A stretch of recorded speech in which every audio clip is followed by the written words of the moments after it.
Washington, arriving nearly 1 minute before her 7-year-old son stepped into the terminal at Dulles International Airport outside Washington, D.C., Brenda rushed to embrace Kevin, after having been apart for a month and 4 days, a separation long enough for emotions to run high for this family reunification.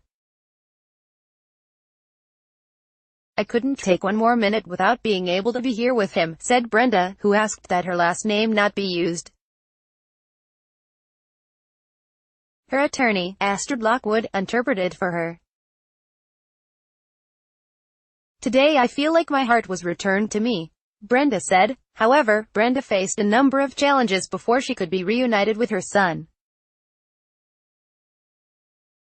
Towards the end of May, Brenda fled from Santa Tecla, El Salvador, to the U.S.-Mexico border with Kevin after she says she was threatened by 2 rival gangs in the area. When the pair arrived at the southwest border of Arizona, Brenda said she asked for asylum and was immediately apprehended by U.S. officials. Officials soon separated Brenda from her son and each was sent to a different facility. Kevin was placed in a shelter facility in Miami for young children, while Brenda was sent to 3 different facilities. She was even mistakenly sent to an all-male facility in Arizona, Lockwood said. However, Immigration and Customs Enforcement officials said the facility houses both men and women. It is still unclear exactly where Brenda was detained and under what conditions. During their time apart, Brenda and Kevin had difficulty communicating, Lockwood said. "I couldn't sleep. I couldn't eat. All I could think about was where he was, how he was," Brenda said. On June 21, a federal immigration judge authorized Brenda to be released on an immigration bond, an ICE spokesperson told ABC News. 5 days later, Brenda was released from ICE custody after posting bond. Her case is pending in the immigration courts, according to ICE. Brenda is one of many undocumented immigrants who have been separated from their children at the border after seeking asylum in the U.S., a result of the Trump administration's zero-tolerance immigration policy. After the Department of Homeland Security, DHS, confirmed that nearly 2,300 children were separated from their families, a wave of immigrant advocacy groups and social justice leaders mobilized support from thousands. Facing an overwhelming backlash, President Trump signed an executive order last week to put an end to the policy. However, a spokesman for the American Civil Liberties Union remained unconvinced, saying, "The devil is in the details. This crisis will not abate until each and every single child is reunited with his or her parent," said Anthony D.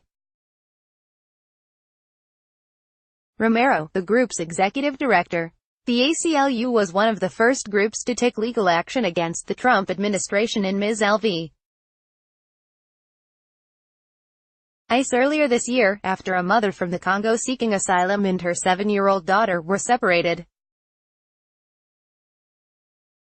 They were reunited in March.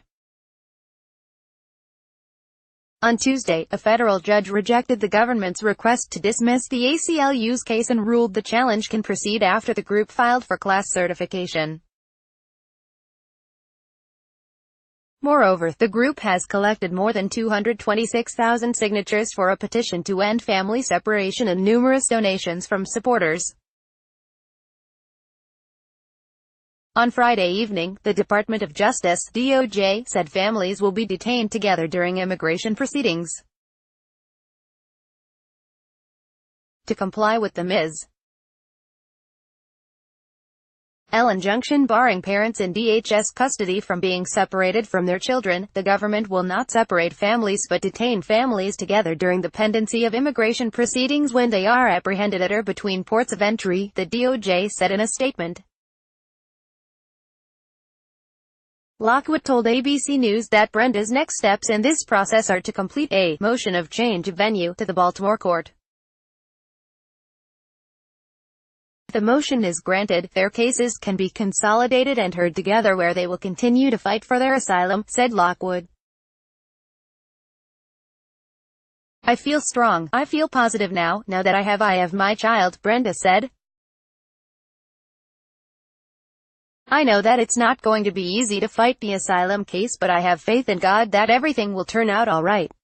Copyright 2018, ABC Radio. All rights reserved.